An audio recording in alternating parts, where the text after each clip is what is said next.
주님 감사합니다. 이 땅에 선교사로 저희들을 불러주신 주님, 주님 저희들의 마음에 열정을 더 부어주시옵소서. 이 땅의 사람들이 강물처럼 지옥으로 떨어지는 이런 현실 가운데 저희들 이곳에 두셨습니다. 주님, 저희들 흔들어 깨워주시고 주님 세월을 아끼고 주님의 뜻을 온전히 이루어드리는 주님의 종된 삶을 살게 도와주시옵소서. 이 시간도 주님 성령께서 친히 인도하시고 역사하여 주시옵소서. 예수님의 이름으로 기도했습니다. 아멘. 예, 제가 20세 때 가장 좋아하던 시가 있었어요. 여러분도 잘 아시는 시인데요.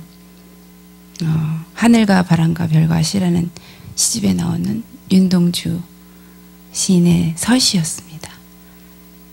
그래서 죽는 날까지 하늘을 우러러 한 점 부끄러움이 없기를 잎새에 이는 바람에도 나는 괴로워했다. 별을 노래하는 마음으로 모든 죽어가는 것을 사랑해야지. 그리고 나한테 주어진 길을 걸어가야겠다. 오늘 밤에도 별이 바람에 스치운다. 이런 시였어요. 그때 죽는 날까지 하늘을 우러러 한 점 부끄러움이 없는 그것이 제 20세의 고백이었습니다. 여러분도 이런 고백을 한 적이 있겠죠? 죽는 날까지 하늘을 우러러 한 점 부끄러움이 없는 삶을 살고자 하는 그 시인의 마음이 저에게 굉장히 감동을 주었어요. 제가 이 시를 각별하게 좋아했던 것은 그 시가 문학적으로 높은 평가를 받아서가 아니고 또 많이 사랑을 받아서도 아니고, 이 시가 저에게 특별한 것은 이 시를 통해서 제가 회개의 문이 열렸다는 것입니다. 정말 한 점 부끄러움 없는 삶을 살 수 없다라는 거. 그 시를 통해서 내 안에 생명을 바라볼 수 있는, 생명을 얻는 회개의 문이 열렸다는 거예요. 그 일제시대 때 아무런 소망이 없는 그 한 청년이 조국의 새벽을 기다리면서 자신 안에 있는 그 정결하지 못한 모습, 그 모습을 보면서 괴로워했던 그 마음의 감동이 저한테 동일하게 한 시대에서 꼭 살고 있는 것처럼 그렇게 전해지면서 제가 나도 그러한 그 정결한 삶을 원하고 한 점 부끄러움이 없는 삶을 원한다는 그런 성령의 감동 아래 제가 회개의 문이 열렸다는 거예요. 그것이 가장 저를 정말 기쁘게 만든, 정말 다른 차원의 삶으로 만들어낸 그런 시점으로 저를 불러주게 했는데, 이러한 의에 줄이고 목마른 자가 그 의를 살모하다가 자신 안에 있는 내면의 더러움을 보면서 회개하게 되는 것입니다. 아멘. 그래서 의로움을 갈망하지만 절대로 의로울 수 없다는 그 자신 안에 있는 그 절망감, 그것이 정말 회개할 수밖에 없고 회개를 원하게 되고 그런 거죠. 근데 누가 옆에서 너 진짜 회개했느냐 그런 말을 하지도 않았는데 제 안에서 계속 그러는 거예요. 너는 진정 회개했느냐? 너는 진정 회개했느냐? 그러면서 그 회개를 이뤄내고 싶은 그런 욕구 안으로 들어가게 됐는데, 지난주에 제가 온유에 대해서 얘기했잖아요. 온유하지 못한 자는 땅을 기업으로 받지 못한다. 결국 온유함에서는 그 자아의 문제점에서 헤매고 있는 그런 시점이잖아요. 그런데 이 자아를 끊고 주님 안으로 들어갈 수 있는 그 해결책은 의를 적극적으로 의욕해야 된다는 것입니다. 그래서 의에 줄이고 목마른 자가 된다는 거. 정말 인생에 있어서 제일 진짜 질문을 하는 거예요. 그전에는 어떠한 이 상대방에 대한 문제, 나 자신의 문제에 쌓여있다면 진정한 질문 안으로 들어가는 것이 의에 줄이고 목마른 자가 되는 것입니다. 그런데 그 의에 줄이고 목마른 자가 된다는 그 자체가 기독교인이 된다는 그 첫 관문인 거예요. 그래서 기독교인을 정의 내린다면 의에 줄이고 목마른 자다. 예, 여러분이 여러분 자신을 체크할 수 있어요.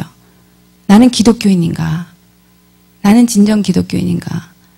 내가 의에 줄이고 목마르지 않는다면 기독교인이 아닙니다. 기독교인이 아니에요. 난 정말 그의 의를 갈망하고 거기에 줄인 상태다. 그러면은 그 의로 배부르게 되는 상태가 와요. 그것이 바로 이 땅에서는 우리가 절대로 해결책이 없고 하늘에서 내려오는 그 의로만 배부르고 그 의로서만 우리가 모든 것을 해결할 수 있다라는 그 정답이 우리 안에서 이제 나오는 거죠. 그래서 그것을 확연히 본 자가 그것이 기독교인입니다. 그래서 진정 회개한 자, 의를 갈망하고 그것을 내 삶 가운데 구현해내는 것이 실제적인 육적인 줄임보다 더 강하게 영적인 줄임이 실제적인 줄임입니다. 예. 육적인 줄임과 배고픔이 있는 것처럼 영적인 줄임이 더 실제적이에요. 그래서 제가 성당에 다니면서 예수 그리스도를 제 삶의 모델로 삼고 내 삶의 롤 모델로 삼겠다고 그렇게 고백한 이후부터 굉장히 괴로운 삶을 사는 거예요. 굉장히 안타까운 거예요. 나의 삶은 그렇지 못하니까. 그러면서 계속적으로 그 주님 안에서 그것을 얻기를 원했는데 한순간 어떤 순간 하나님이 그것을 갈망하는 저에게 그 의를 보여주셨어요. 그러면서 그 의를 보는 순간 그 하나님의 의를 보는 순간 제가 의로운 자가 되어버렸어요. 예, 그래서 그것이 우리가 우리 안에서 이루어낼 수 없는 그 의를 하나님이 보여주시는 그 순간에 우리가 그와 같은 자가 되는 것입니다. 그래서 의에 줄이는 자가 의로 배불러야 되는 거예요. 의로운 자가 의로운 자가 되는 것이 아니라 의에 굶주린 자가 의에 줄이기만 했는데 그 의로 화하는 자가 되는 것입니다. 예, 이것이 기독교예요. 그래서 오늘 제가 시를 자꾸 얘기하고 싶게 됐는데요. 김추수님의 꽃이라는 시가 있잖아요. 거기 보면은 내가 그의 이름을 불러주기 전에는 그는 다만 하나의 몸짓에 지나지 않았다. 내가 그의 이름을 불러주었을 때 그는 나에게로 와서 꽃이 되었다. 그 시를 읽으면서 저는 이런 생각을 해요. 주님이 나를 의라 불러주기 전에는 아무것도 아니었다. 나는 아무것도 아니었다. 그러나 주님이 나의 이름을 의라 불러주었을 때 나는 그에게로 와서 꽃의 향기와 같은 자가 되었다. 예, 주님이 나를 불러주시기 전까지는 하나의 몸짓이었다는 거죠. 아무것도 아닌 자였어요. 하지만 주님이 나를 불러서 나를 의라 명하였고 나를 그렇게 정의 내려주셨기 때문에 나는 그에게 꽃과 같은 존재가 된 것입니다. 예, 그래서 이렇게 의로 칭함을 받고 불림을 받은 자가 이제는 그 안에 하나님께서 의의 속성을 부어주세요. 의의 속성으로 재창조하세요. 그래서 그 재창조된 그 의의 속성으로 계속해서 이 땅에서 성화 작업을 해나가면서 그래서 그 의가 완전하게 우리 안에서 성결 작업을 되어서 정착화돼서 그 의로 완전히 가득 찬 자가 되는 것이 이 땅에서의 우리의 삶입니다. 예, 그래서 가장 중요한 것은 이 땅에서 우리가 의가 무엇인지를 발견하는 거예요. 예, 의에 대해서 굶주려 하는 그 갈망이 우리 안에서 생기는 거예요. 근데 그것은 우리 인간적인 네이처, 인간의 성품으로는 되지 않는 것이죠.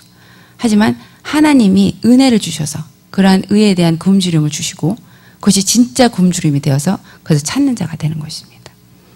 그런데 제가 민주주의의 의를 굉장히 갈망하던 때가 있었어요. 타는 목마름으로라는 그런 찬양, 그 어떤 찬양이 아니죠. 그거는 그 노래가 있잖아요. 그런 식으로 민주주의에 가진 그 의가 정말 내게 필요하다는 생각하면서 그것을 구한 때가 있었어요. 하지만 그거는 불완전한 의였어요. 그리고 또한 바울이 가졌던 의, 바리새인의 의죠. 바리새인이 가졌던 의가 있어요. 하지만 그것도 불완전해요. 율법이 가진 의죠. 하지만 세례 요한이 가졌던 의가 있어요. 세례 요한의 의도 아주 완벽한 의처럼 모든 그 여자가 난 자 중에서 가장 큰 의라고 하지만 예수 그리스도의 의에 비하면 아무것도 아닙니다. 그런데 바울이 발견한 그리스도 예수 안에서 발견한 그 의, 그 예수 그리스도의 의를